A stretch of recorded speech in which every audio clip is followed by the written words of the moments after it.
In this video, we are exploring goal-oriented action planning, or GOAP, a powerful AI technique that enables non-player characters to develop sophisticated, adaptive plans to achieve their objectives. Rather than explaining GOAP through technical diagrams, here is a story that demonstrates how the system works in practice. After the story, we will break down the key components of GOAP and show you how to implement similar systems in your own games. Once the Silverglade Forest stood as a monument to life's splendor, ancient trees reaching toward the heavens, dappled sunlight filtering through emerald canopies, and creatures thriving amid its abundant bounty. But darkness came. A malevolent force took root, spreading like ink through water. Trees blackened and twisted, flowers wilted, and birdsong fell silent. The dark magic crept steadily inward, threatening to consume the once vibrant heart of the forest. Elara, a wanderer skilled in both combat and herbalism, arrived at the bordering village as if guided by fate. Villagers regarded her with a mixture of suspicion and hope. Someone must do something, she overheard in the tavern, as weary farmers discussed abandoning generations-old homesteads. Feeling the familiar call to action, Elara gathered supplies and ventured beyond the boundary stones into the dying forest. The transformation was worse than described. The air hung heavy with decay, and the ground seeped a viscous black fluid. For 3 days, Elara traveled deeper, marking locations on her map and dispatching corrupted creatures. By the third night, huddled beneath a fallen oak, she realized this corruption was beyond her understanding. She needed someone whose knowledge of natural magic surpassed her own. She needed a druid. Ancient stories told of a reclusive druid in the Silver Peak Mountains.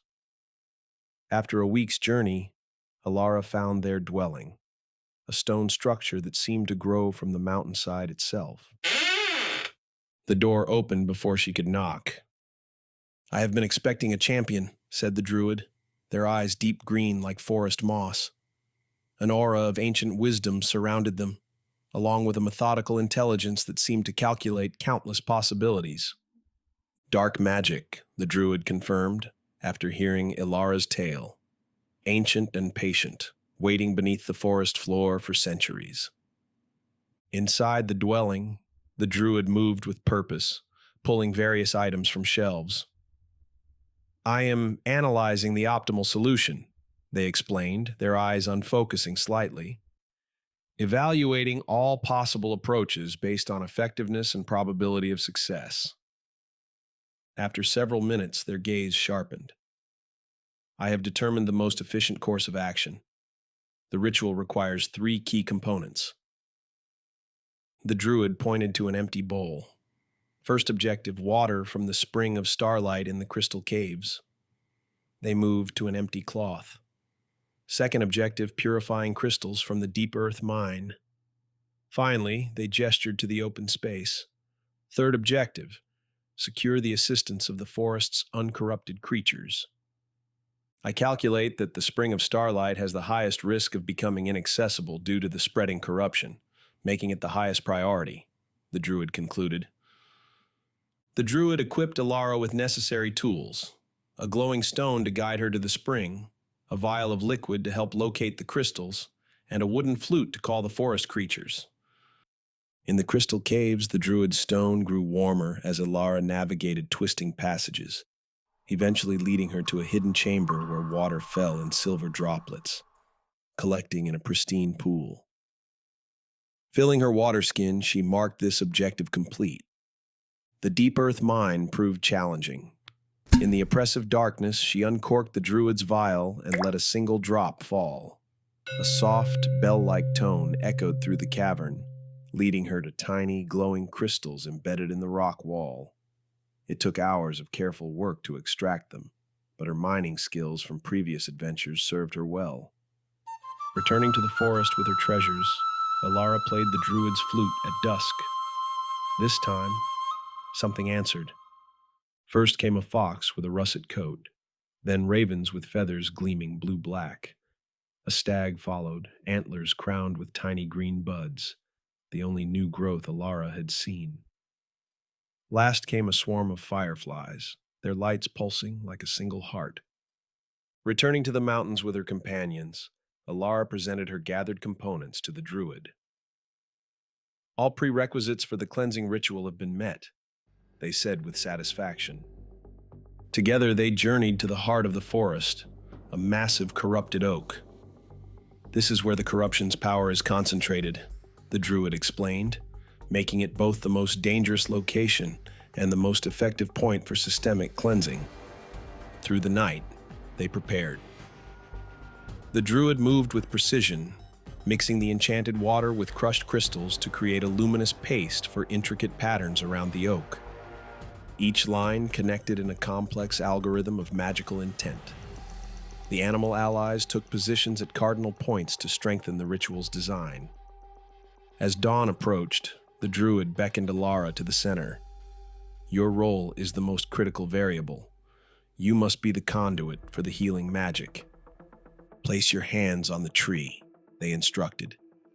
Open yourself to the forest's pain. Accept it, then transform it with your intent. Heart pounding, Alara placed her hands on the massive trunk.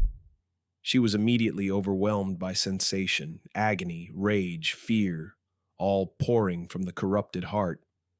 She pushed back against the darkness with her own strength of will, the same determination that had carried her through countless challenges. She focused on healing, renewal, transformation. The ritual built to a crescendo as sunlight broke over the horizon. The crystals flared with blinding light. The enchanted water rose in silver spirals, and the animal allies began to glow. A shock wave of pure energy burst outward, knocking Alara to the ground. For a moment, everything was silent. Then, a crack appeared in the oak's blackened trunk, a fissure from which golden light spilled forth. The light spread like water, flowing across the ground, up through roots and into branches. Everywhere it touched, corruption receded, withered leaves unfurled, and new buds formed. The animals that had aided them were the first to change, their forms growing larger, more luminous, revealing themselves as the true guardians of the forest, awakened from long slumber. The druid helped Alara to her feet. The primary objective has been achieved, they said. The cleansing process has initiated successfully and will continue to propagate throughout the ecosystem. Will you stay? Alara asked the druid. Yes.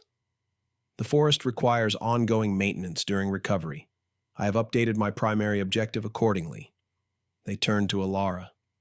Your role has been fulfilled beyond expected parameters. The forest itself seemed to agree. Flowers bloomed at Alara's feet. Vines curled gently around her ankles. What will you do now? The druid asked. Your quest log has been updated to reflect this success. Alara looked at the newborn green unfurling around her. New adventures would surely call, but for now she would savor this victory. First, she said, I'll rest. Then we'll see what path opens next. Now that you've seen GOAP in action through our story, let's break down how the system works and how you can implement it in your own games. Goal-oriented action planning is an AI technique that allows NPCs to formulate plans by working backwards from a goal to determine the necessary actions. Here is how the druid in our story demonstrated GOAP principles. The druid evaluated the forest's corruption and determined the current state of the environment, identifying the problem that needed solving. The druid established a clear goal, cleanse the forest of dark magic, and broke this down into concrete objectives. Rather than using hard-coded responses, the druid analyzed potential solutions and selected the optimal approach, a cleansing ritual requiring specific components. The druid identified prerequisites for each objective and established dependencies. The ritual couldn't begin until all components were gathered. The druid calculated risk factors and prioritized objectives, noting the Spring of Starlight had the highest risk of becoming inaccessible. If the player had failed any objective, the druid would have reformulated the plan rather than failing completely. Start with a world state representation. What facts are true or false in your game world? Define possible actions with preconditions. What must be true before the action is considered? And effects. What becomes true after? Create a planning system that searches for a chain of actions connecting the current state to the goal state. Assign cost to the actions, so your NPCs select the most efficient path. Build in replanning capabilities when actions fail or unexpected events occur. GOAP is particularly effective for quest-giving NPCs who need to guide players through complex missions, companion characters who need to adapt to player decisions, enemy factions that need to mount coordinated responses to player actions, environmental storytelling where the world reacts to player choices. The beauty of GOAP is that it creates NPCs who appear to think and plan rather than simply reacting, making your game world feel more alive and responsive. Is GOAP what you need in your game? Share your thoughts in the comments. See you in the next one.